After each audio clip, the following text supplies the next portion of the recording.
Video के पहले हिस्से में आपने देखी चांद के गिर्द बनी देवी देवताओं की कहानियां। हमने जिक्र किया उस वाक़े का जब चांद ज़मीन से कई महीने गायब रहा और किस ईजाद ने चांद के बारे में इंसान की सोच बदल कर रख दी। आइए अब शुरू करते हैं चांद की कहानी का दूसरा हिस्सा।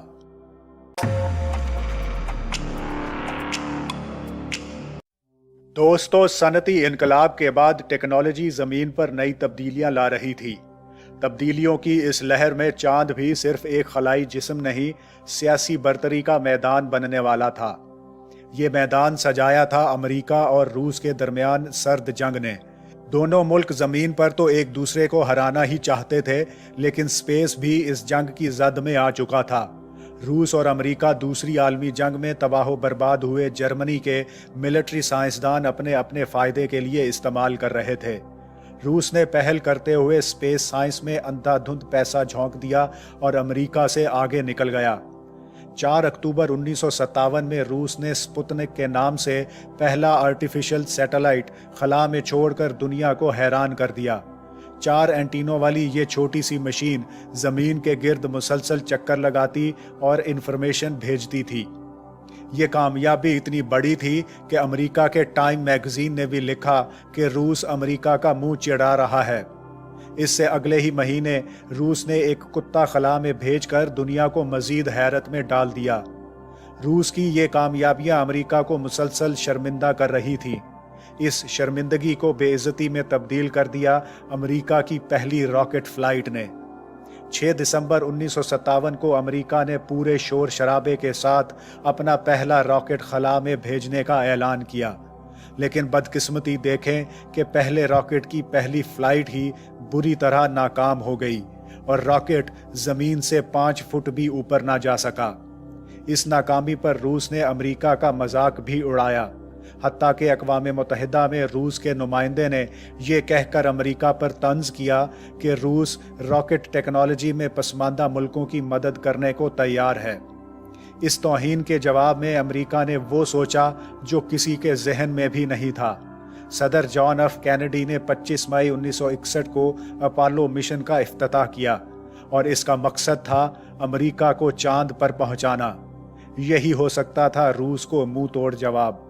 दोनों मुल्कों के ख्याल में ये सिर्फ स्पेस वॉर नहीं, कैपिटलिज्म और कम्युनिज्म की लड़ाई थी। अगर अमेरिका रूस से पहले चांद पर पहुंच जाता है तो इसका मतलब है कैपिटलिज्म को कम्युनिज्म पर बरतरी मिल जाएगी। अमेरिका ने अपना सारा बजट अपोलो मिशन में झोंक दिया।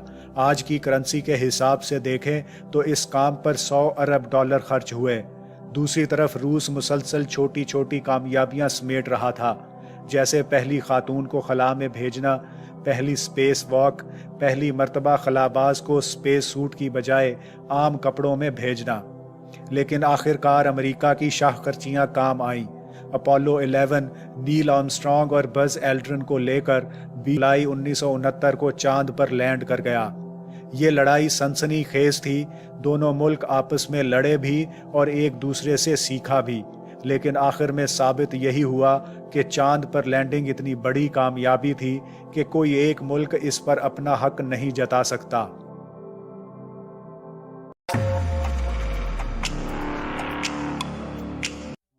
दोस्तों, अब शुरू होता है चांद की कहानी का अगला मरहला। लाखों साल तक चांद को दूर से देखने वाला इंसान बिलाखिर इस पर कदम रख चुका था।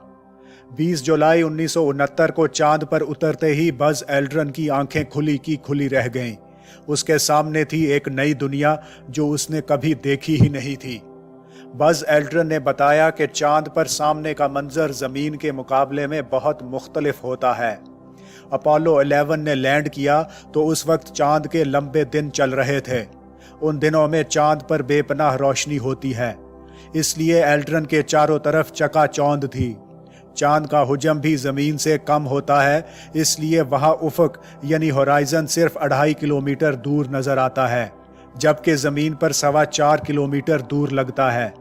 एल्ड्रिन के मुताबिक चांद का लैंडस्केप भी जमीन से बहुत मुख्तलिफ है।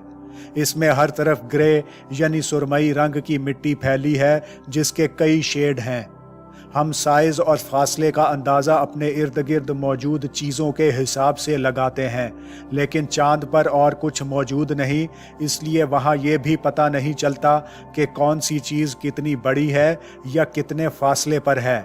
چاند کی ایک اور خاص بات کہ اس پر ایٹماسفیئر یعنی گیسوں کی وہ تہہ نہیں ہوتی جو زمین کے ارد گرد موجود ہے، اور جس کی وجہ سے ہمیں آسمان نیلا دکھائی دیتا ہے۔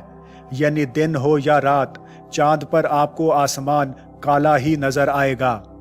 بز ایلڈرن کے مطابق چاند سے زمین کی طرف دیکھنے پر زمین کا رنگ مجموعی طور پر نیلا اور اس کا سائز 13 گنا بڑا نظر آتا ہے۔ آپ کو چاند سے زمین کے براعظم اور سمندر صاف نظر آئیں گے۔ چاند پر ایٹماسفیئر نہ ہونے کا ایک اور فائدہ یہ کہ ستارے اور کہکشاں کسی آلودگی کے بغیر ہمیشہ صاف دکھائی دیتے ہیں، اور جیسا ہمیں زمین پر ستارے ٹمٹماتے ہوئے لگتے ہیں، چاند پر ایسا کچھ نہیں ہوتا۔ چاند پر لینڈ کرنے والے اپولو 11 میں نیل آرمسٹرانگ اور بز ایلڈرن کے ساتھ ایک تیسرا شخص بھی تھا، مائیکل کولنز۔ وہ اس کمانڈ ماڈیول کا پائلٹ تھا جو اپولو 11 کو چاند تک لے کر گیا تھا۔ مائیکل کولنز نے اس سفر کے بارے میں اپنا ایکسپیرینس بھی بیان کیا، جس میں وہ بتاتا ہے کہ اس نے چاند کی سطح پر شہاب ثاقب ٹکرانے کے چھوٹے بڑے سینکڑوں کھڈے دیکھے۔ چاند پر اترنا ان خلابازوں کے لیے تو زندگی کا سب سے یادگار لمحہ تھا ہی، لیکن اس سے انسانیت کو کیا فائدہ ہوا، یہ ہم دیکھیں گے ویڈیو کے اگلے حصے میں۔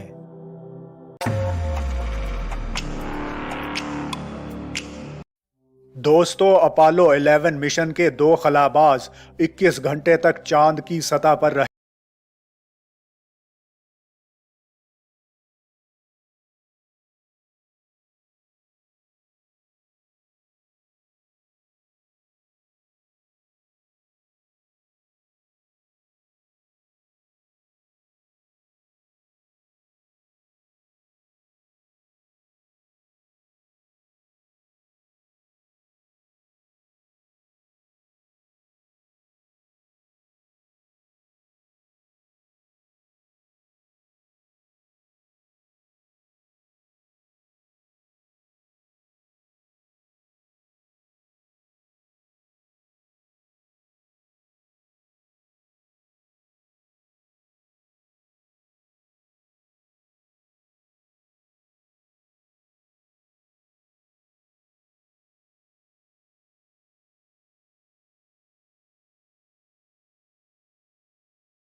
दोस्तों, चांद के बारे में इंसान जिन सवालों पर हमेशा से गौर करता आया है, इनमें सबसे बड़ा सवाल ये है कि चांद वजूद में कैसे आया था।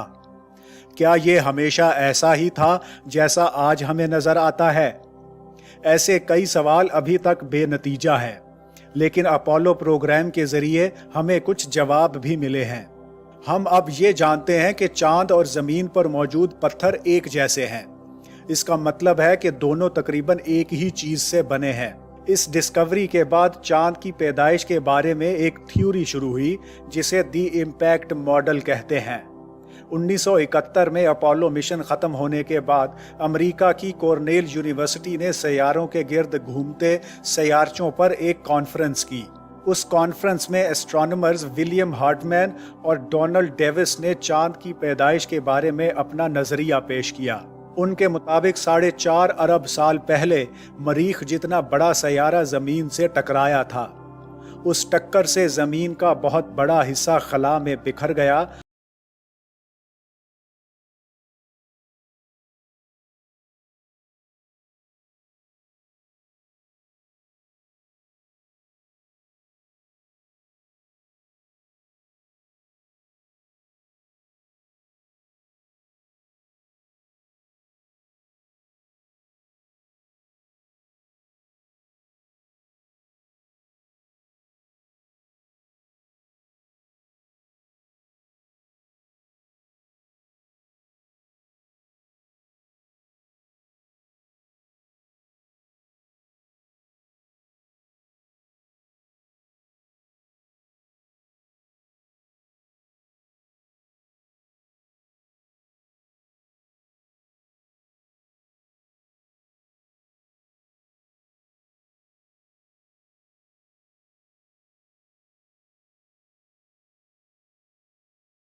दोस्तों, चांद के बारे में एक और दिलचस्प हकीकत ये भी समझी जाती है कि चांद इंसानी जिंदगी या मूड को मुतासिर करता है, लेकिन ये सिर्फ एक गलतफहमी है। जमीन पर जिंदगी एक रिदम से चल रही है। दिन और रात के आने जाने में एक खास रवानी है। इसे सर्काडियन क्लॉक कहते हैं। इसी की वजह से जानदारों का मेटाबॉलिज्म काम करता है, उनकी ग्रोथ होती है और फसलों की तरतीब चलती है। इंसानों के दिमाग में चलने वाले सिस्टम को सर्काडियन रिदम कहते हैं, जिसके तहत रोशनी में तब्दीली की बुनियाद पर इंसान रद्द अमल देता है। जैसे अंधेरा होने पर हमें नींद आने लगती है और सुबह होते ही हम चुस्त हो जाते हैं। लेकिन दूसरी तरफ कुछ जानदार लूनर साइकिल पर चलते हैं। इनमें ज्यादातर समुद्री मखलूक है। इसकी वजह यही है कि समंदर की लहरें चांद की कशिश से ऊपर नीचे होती हैं। दूसरी तरफ ये भी समझा जाता है कि चांद की कशिश इंसानों के मूड और रवैये पर भी असर डालती है, लेकिन ये सिर्फ एक वहम है और साइंसी तहकीक में ऐसा कुछ साबित नहीं हुआ। एक नजरिया ये भी है कि चांद खवातीन में पीरियड्स के वक्त पर भी असर अंदाज होता है। ऐसे बेबुनियाद ख्यालात के पीछे यही सोच है कि अगर चांद की कशिश समंदरों पर असर करती है तो इंसानों पर भी करती होगी। हकीकत में ऐसा नहीं होता। इंसान के जिस्म पर चांद की कशिश इतनी कमजोर है कि इसे नापना भी मुमकिन नहीं। माहिरीन कहते हैं कि आपके करीब से उड़ती हुई एक मक्खी आपके जिस्म पर चांद, सूरज और सारे सितारों से ज्यादा कशिश डालती है। बाज कल्चर्स में चांद की कशिश को पागलपन का जिम्मेदार भी कहते हैं और इसी वजह से इंग्लिश जुबान में लुनेटिक का लफ्ज भी मिलता है। इसका मतलब है पागलों वाली हरकतें करने वाला। لونیٹک لاطینی زبان کے لفظ لونا سے نکلا ہے، جس کا مطلب ہے چاند، لیکن ابھی تک یہ ثابت نہیں ہو سکا کہ چاند کی کشش انسان کی جسمانی یا نفسیاتی حالت پر اثر انداز ہوتی ہے۔